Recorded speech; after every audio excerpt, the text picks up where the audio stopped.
पिछली क्लास में हम विविध प्रश्नावली के प्रश्नों को हल कर रहे थे और हमने 5 प्रश्नों तक के प्रश्नों को हल कर लिया।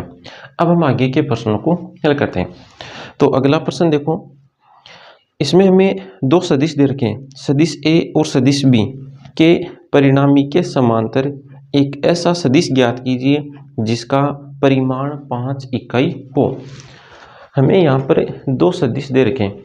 अब इन दोनों सदिशों के परिणामी के समांतर हमें एक ऐसा सदिश ज्ञात करना है जिसका परिमाण कितना हो, जिसका परिमाण 5 इकाई हो।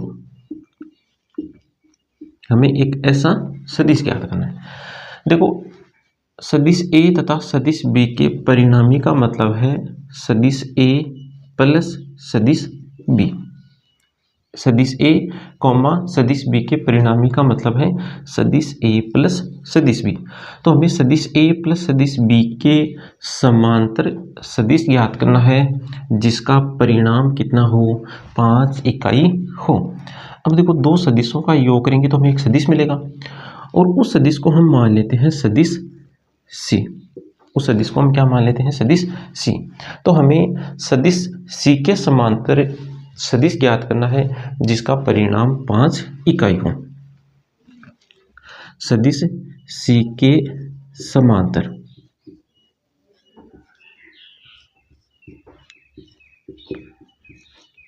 तो हमें सी के समांतर सदिश ज्ञात करना है जिसका परिणाम कितना हो, 5 इकाई हो। तो हम ऐसा मान लेते हैं कि सी के समांतर जो सदिश है जिसका परिणाम 5 इकाई है वो है सदिश डी। उस सदिश का नाम क्या है, सदिश डी। तो एक बार हम इस बात को लिख लेते हैं।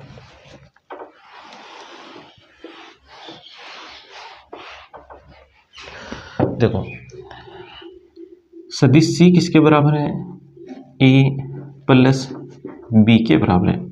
तो यहाँ से ए प्लस बी याद कर लो, 3i cap plus J cap plus 0 K cap. अब हमें सी के समांतर या ऐसा लिखो, माना सदिश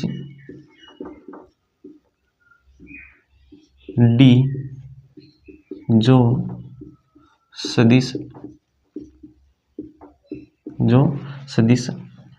सी के समांतर है, सी के समांतर है तथा इसका परिमाण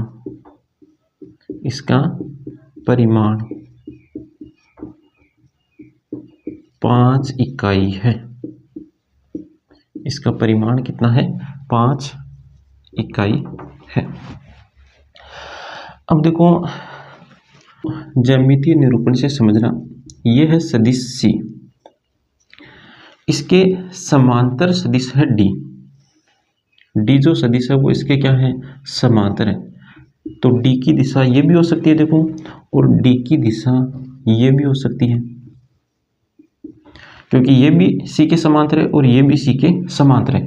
तो डी की दिशा सी की दिशा भी हो सकती है और डी की दिशा सी के विपरीत भी दिशा हो सकती है।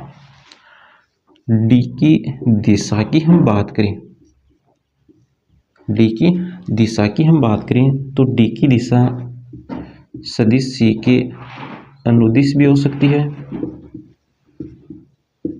सी के अनुदिश भी हो सकती है और सदिश सी के विपरीत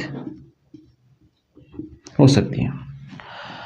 अब देखो, सदिश सी की दिशा में जो इकाई सदिश होगा, सदिश सी की दिशा में जो इकाई सदिश होगा वो होगा सी कैप।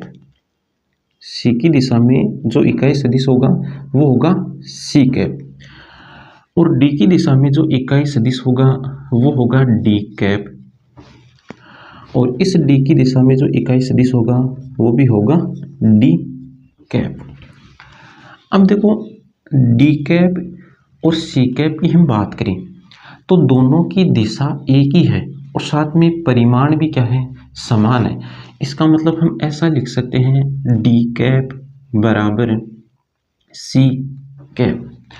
अब देखो, ये जो सदिश डी है, इस सदिश डी को हम इस प्रकार लिखेंगे, इसका परिमाण तो कितना है 5, और इसकी दिशा में इकाई सदिश क्या है डी कैप है, और डी कैप की जगह हम क्या रख सकते हैं सी कैप रख सकते हैं। तो सदिश डी बराबर आ गया 5 गुणा सी कैप, मतलब हम सी कैप को 5 से गुणा कर देंगे तो हमें कौन सा सदिश मिल जाएगा, सदिश डी मिल जाएगा। कौन सी स्थिति में, जब डी सी के अनुदिश हो। तो यहाँ पर तो आ गया सदिश डी बराबर 5 गुणा सी कैप। यहाँ पर देखो सी कैप और डी कैप जब दिशा क्या हो विपरीत हो, तो दोनों की दिशा विपरीत है, परिमाण क्या है समान है। अब यदि हम इनमें से किसी भी एक सदिश को माइनस से गुणा कर दें, देखो यदि हम इसको माइनस से गुणा कर दें, सी कैप को माइनस से गुणा कर दें, -1 से गुणा कर दें, तब ये जो सदिश हमें मिलेगा माइनस सी कैप, इसकी दिशा डी कैप की दिशा होगी, मतलब दोनों की दिशा समान हो जाएगी और परिमाण भी क्या हो जाएगा समान हो जाएगा। तो हम यहाँ से लिख देंगे माइनस सी कैप बराबर डी कैप। अब देखो माइनस सी कैप बराबर डी कैप बराबर क्या होगा, डी का परिमाण गुणा डी की दिशा में मात्रक सदिश डी कैप।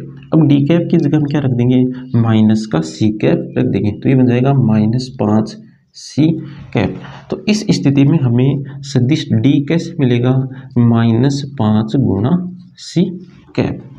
तो हम पहली स्थिति की बात करते हैं, जब सदिश डी सी के अनुदिश हो। तो यहाँ से स्थिति फर्स्ट उठा लो, स्थिति फर्स्ट, जब डी की दिशा सी के अनुदिश हो। तो देखो सी कैप हमने ज्ञात कर लिया, क्या ये रहा सदिश सी, तो सी कैप ज्ञात करो। पहले स्थिति फर्स्ट से पहले सी कैप ज्ञात कर लो। सी कैप बराबर सदिश सी गुणा 1 बटा सदिश सी का परिमाण। तो सदिश सी लिखो क्या है, सदिश सी है 3i कैप प्लस जे कैप प्लस 0 के कैप बटा सदिश सी का परिमाण कितना मिलेगा 9 और 1 10 √10। तो सी कैप बराबर आ गया 3 बटा √10 आई कैप प्लस 1 बटा √10 जे कैप प्लस 0 के कैप। अब आओ स्थिति फर्स्ट में।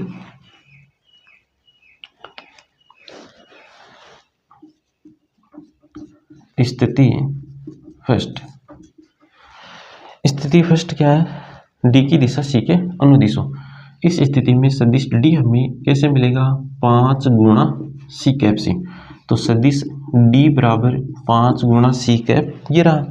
तो सी कैप लिखो 3 बटा √10 आई कैप प्लस 1 बटा √10 जे कैप प्लस 0 के कैप। तो यहाँ से सदिश डी आ गया 15 बटा √10 आई कैप प्लस 5 बटा 10 जे कैप प्लस 0 के कैप। तो इस स्थिति में हमने सदिश डी ज्ञात कर लिया। अब ज्ञात कर लो अब ज्ञात करो सेकेंड स्थिति में सदिश डी, जब सदिश डी की दिशा सी के विपरीत हो। तो स्थिति सेकेंड लिखो,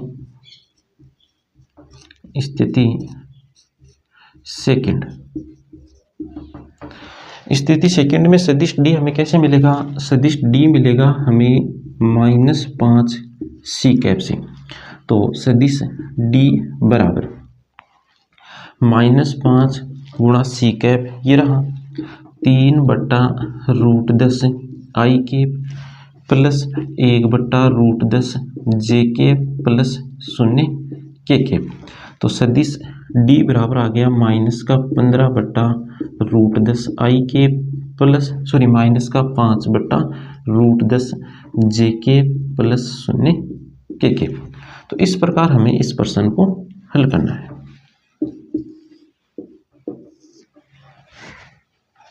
अब देखो बुक में जो आंसर है वो ज्ञात करने के लिए आपको क्या करना है, यहाँ पर हर का परिमेयकरण करना होगा। तो दोनों ही जगह हर का परिमेयकरण करना, बुक में जो आंसर दे रखा है वो मिल जाएगा। अगला प्रश्न देखो, प्रश्न नंबर 7। इस प्रश्न में हमें तीन सदिश दे रखे हैं, सदिश ए, सदिश बी और सदिश सी। अब हमें सदिश 2 गुणा सदिश ए माइनस सदिश बी प्लस 3 गुणा सदिश सी के समांतर एक मात्रक सदिश ज्ञात करना है। हमें यहाँ पर इस सदिश के समांतर मात्रक सदिश ज्ञात करना है। इस सदिश को मान लो सदिश डी, इस सदिश को क्या मान लिया, सदिश डी। तो हमें सदिश डी के समांतर मात्रक सदिश ज्ञात करना है। देखो, और जो इसके समांतर मात्रक सदिश है उस मात्रक सदिश को हमने मान लिया पी कैप। इस डी के समांतर जो मात्रक सदिश है उसको हमने क्या मान लिया, पी कैप मान लिया। तो देखो ये तो है सदिश डी और ये है पी कैप। अब पी कैप की दिशा ऐसे भी हो सकती है और पी कैप की दिशा ये भी हो सकती है। क्यों? क्योंकि पी कैप डी के समांतर है। तो डी के समांतर है तो पी की दिशा डी के अनुदिश भी हो सकती है और डी के विपरीत भी हो सकती है। अब देखो, इस डी की दिशा में जो मात्रक सदिश होगा वो होगा डी कैप। इस डी की दिशा में जो मात्रक सदिश होगा वो क्या होगा, डी कैप होगा। इस स्थिति से तो हम लिख सकते हैं पी कैप बराबर डी कैप। और इस स्थिति से हम क्या लिखेंगे, इस स्थिति से लिखेंगे हम पी कैप बराबर माइनस डी कैप। तो पी कैप ज्ञात करने के लिए हमें देखो क्या ज्ञात करना होगा, डी कैप और माइनस डी कैप ज्ञात करना होगा। तो डी, पहले तो सदिश डी ज्ञात कर लो।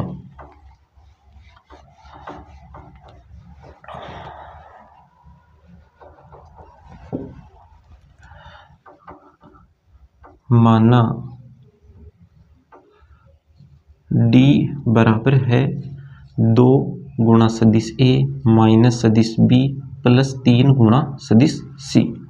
तो सदिश डी बराबर 2 गुणा सदिश ए, 2 को सदिश ए से गुणा करो, ये रहा सदिश ए। तो 2 I cap plus 2 J cap plus 2 K cap minus सदिश बी ये रहा 2 I cap minus J cap plus 3 K cap plus 3 गुणा सदिश सी, 3 से गुणा करो सदिश सी को, तो 3 I cap minus 6 J cap plus 3 K cap. तो यहाँ से सदिश डी आ गया, सदिश डी बराबर देखो प्लस का 2 माइनस का 2, ये तो हो गया 0 और यहाँ पर बच गया 3। तो 3 आई केप प्लस का 2 प्लस का 1 तो हो गया 3 और माइनस का 6, प्लस का तो 3 है माइनस का है 6, तो माइनस का 3 जे केप प्लस का 2 माइनस का 3, तो माइनस का 1 माइनस 1 प्लस 3 प्लस का 2 के केप। ये हमें मिल गया सदिश डी। अब यहाँ से डी कैप भी ज्ञात कर लो। तो डी कैप बराबर क्या होगा, सदिश डी बटा सदिश डी का परिमाण।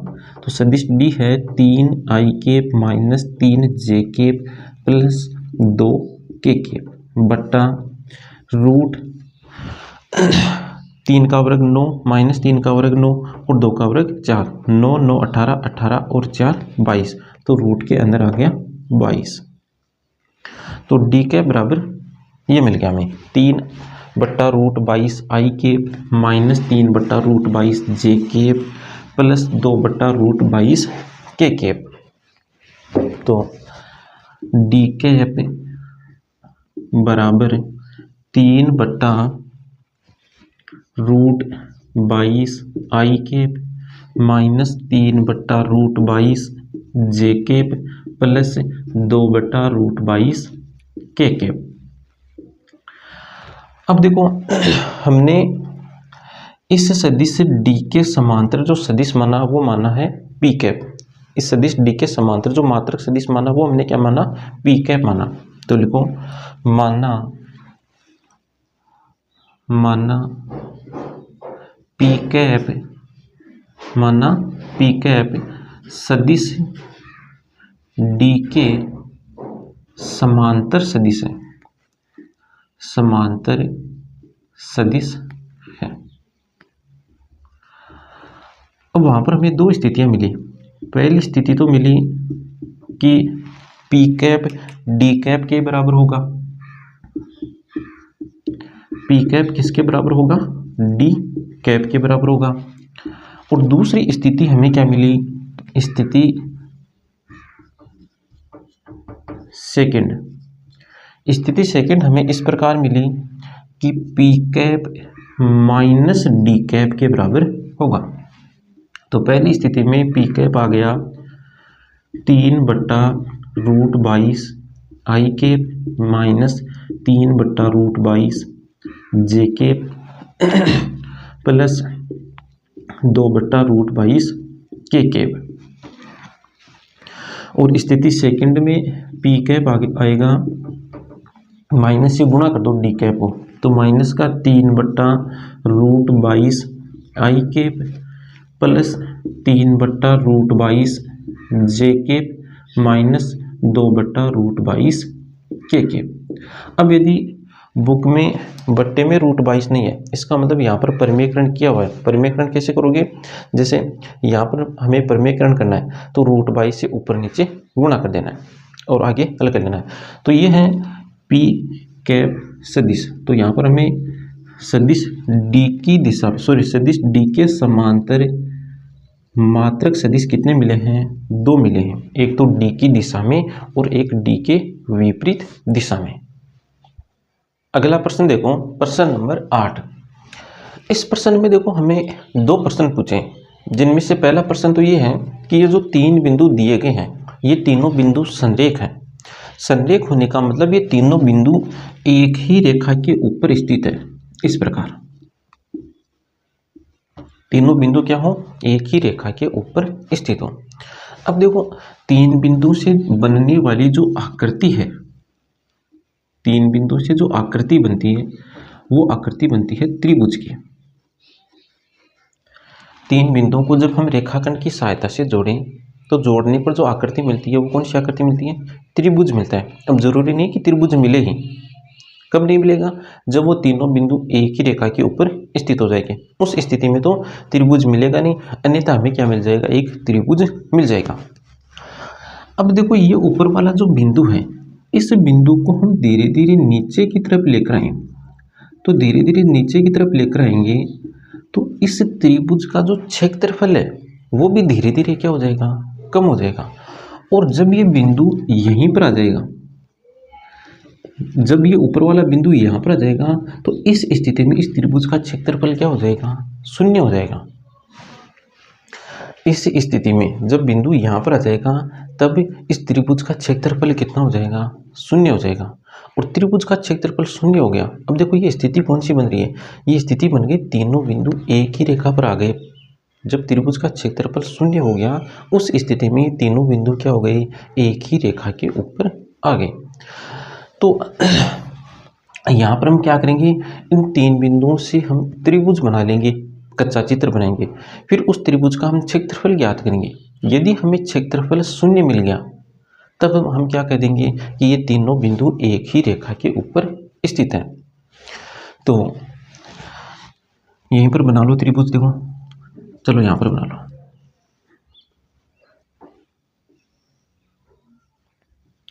यह है बिंदु ए के निर्देशांक है a, -2, -8। बी बिंदु के निर्देशांक है 5, 0, -2।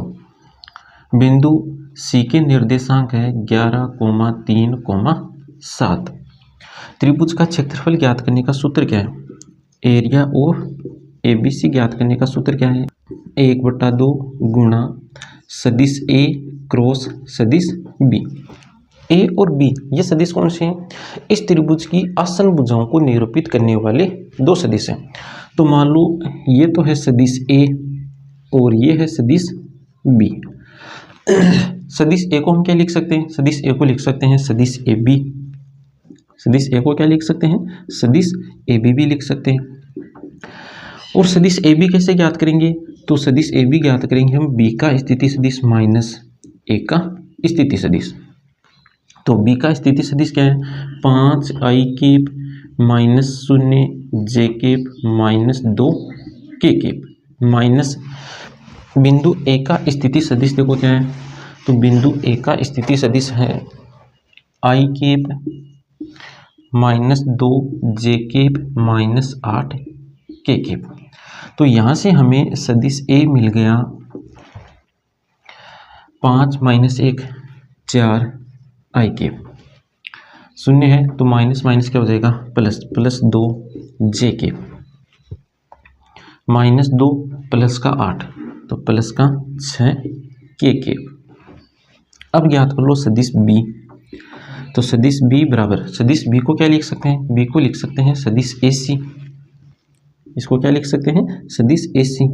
और ए सी सदिश कैसे ज्ञात करेंगे? सी का स्थिति सदिश माइनस ए का स्थिति सदिश। सी का स्थिति सदिश देखो क्या है? तो 11i³ plus 3 j³ plus 7 k³ minus ए का स्थिति सदिश। तो ये रहा ए का स्थिति सदिश i³ -2 j³ -8 k³। तो सदिश बी बराबर 11 - 1 10 i³ प्लस का 3 प्लस का 2 तो 5 j³ प्लस का 7 और प्लस का 8 15 k³। सदिश ए और सदिश बी ज्ञात कर लिया। अब हमें ज्ञात करना है ए क्रॉस बी।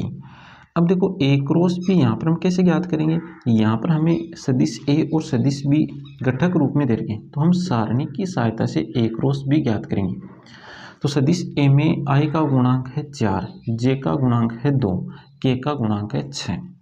सदिश बी में आई का गुणांक है 10, जे का गुणांक है 5, के का गुणांक है 15। अब इसका R1 के अनुदिश प्रसार कर लो। तो प्रसार करने पर हमें ए क्रॉस बी बराबर मिलेगा i³ के गुणा में क्या आएगा? आई की पंक्ति और स्तंभ को छोड़ दो। 2 को गुणा किया 15 से 30, फिर चिन्ह आएगा माइनस का। 5 को गुणा किया 6 से तो कितना आ गया? 30 माइनस j³ के गुणा में क्या आएगा? तो जे की पंक्ति, जे के स्तंभ को छोड़ दो। 4 को गुणा करो 15 से, तो 15 को 4 से गुणा किया तो आ गया 60, फिर चिन्ह आएगा माइनस का। 10 को गुणा किया 6 से तो 60 आ गया, प्लस k³। अब देखो k³ के गुणा में क्या आएगा? तो 4 को गुणा करो 5 से 20, उसके बाद चिन्ह लगाओ माइनस का। 10 को गुणा करो 2 से 20। तो यहाँ पर देखो i³ j³ और k³ के गुणांक शून्य बन रहे हैं। तो ए क्रॉस बी बराबर आ गया 0 i³ plus 0 j³ plus 0 k³। और ये घटक रूप किसका है? ये तो शून्य सदिश का है। ये घटक रूप किसका है? शून्य सदिश का। तो ए क्रॉस बी बराबर हमें एक शून्य सदिश मिल गया। अब ए क्रॉस बी का परिमाण कितना होगा? ए क्रॉस बी का परिमाण का मतलब शून्य सदिश का परिमाण, और शून्य सदिश का परिमाण कितना होता है? शून्य होता है। अब ए क्रॉस बी का मान यहाँ पर रख दो। तो यहाँ पर रखने पर हमें इस त्रिभुज का क्षेत्रफल कितना मिल गया? तो इस त्रिभुज का क्षेत्रफल मिल गया 0। त्रिभुज का क्षेत्रफल कितना आ गया? 0 आ गया। अब देखो त्रिभुज का क्षेत्रफल 0 हो गया, इसका मतलब क्या हुआ? इसका मतलब ये हुआ कि ये तीनों बिंदु संरेखीय हैं। अतः बिंदु ए, बी, सी संरेखीय है। तो इस प्रकार हमें हल करना है इस प्रश्न के पहले पार्ट को। अब देखो इसी प्रश्न में हमें दूसरा प्रश्न पूछा है कि बी द्वारा AC को विभाजित करने वाला अनुपात ज्ञात कीजिए। AC रेखाखंड बना दो, यह बिंदु A और यह बिंदु C। ये हमने AC रेखाखंड बनाया।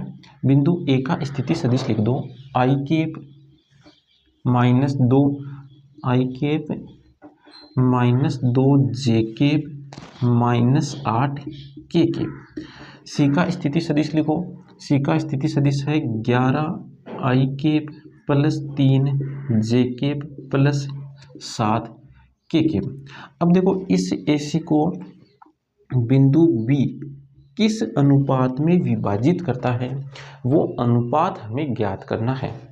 तो हम ऐसा मान लेते हैं कि ये बिंदु बी ए सी को m अनुपात n के रूप में विभाजित करता है। माना बिंदु बी ए सी को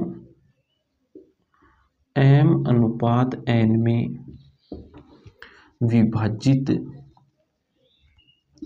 विभाजित करता है। अब हमें क्या ज्ञात करना है? हमें ज्ञात करना है m अनुपात n, ये हमें ज्ञात करना है। अब देखो बिंदु B का स्थिति सदिश क्या होगा? बिंदु B के निर्देशांक हमें दे रखे हैं तो इसका स्थिति सदिश हम लिख सकते हैं।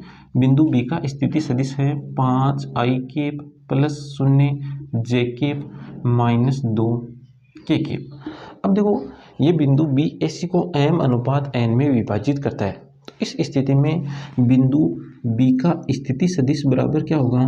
तो इस बिंदु B का स्थिति सदिश होगा m गुणा c प्लस n गुणा a बट्टा m प्लस n, अर्थात m गुणा c का मतलब है c का स्थिति सदिश प्लस n गुणा a का स्थिति सदिश बट्टा m प्लस n।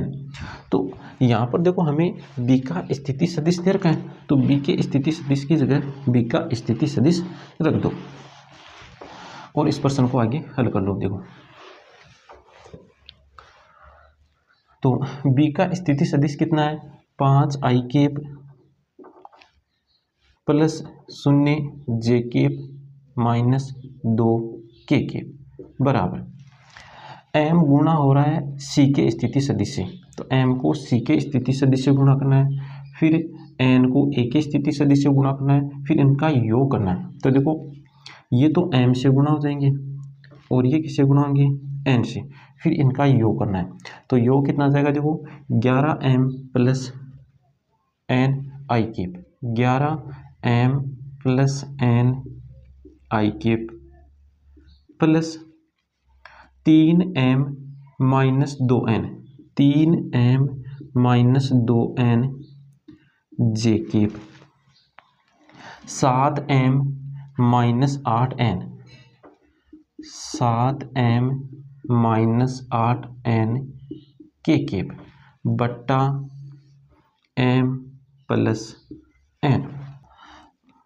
अब देखो ये m प्लस n सभी के बट्टे में आ जाएगा, तो सभी के बट्टे में इसको लिख दो।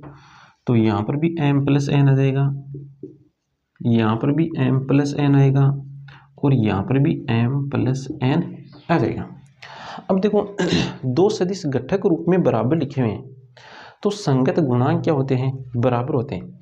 तो यहाँ पर j का गुणांक j के गुणांक के क्या होगा? बराबर होगा। तो 0 बराबर 3m माइनस 2n बट्टा m plus n। m plus n का पक्षांतरण करो तो 3m माइनस 2n बराबर आ गया 0। तो यहाँ से m बट्टा n बराबर आएगा 2 बट्टा 3। बट्टे का मतलब होता है अनुपात, तो m अनुपात n बराबर कितना आ गया? 2 अनुपात 3। तो ये जो बिंदु B है, ये बिंदु B इस AC रेखाखंड को किस अनुपात में विभाजित कर रहा है? 2 अनुपात 3 के रूप में विभाजित कर रहा है। तो आज की क्लास में इतना ही, आगे के प्रश्नों को हल करेंगे हम नेक्स्ट क्लास में।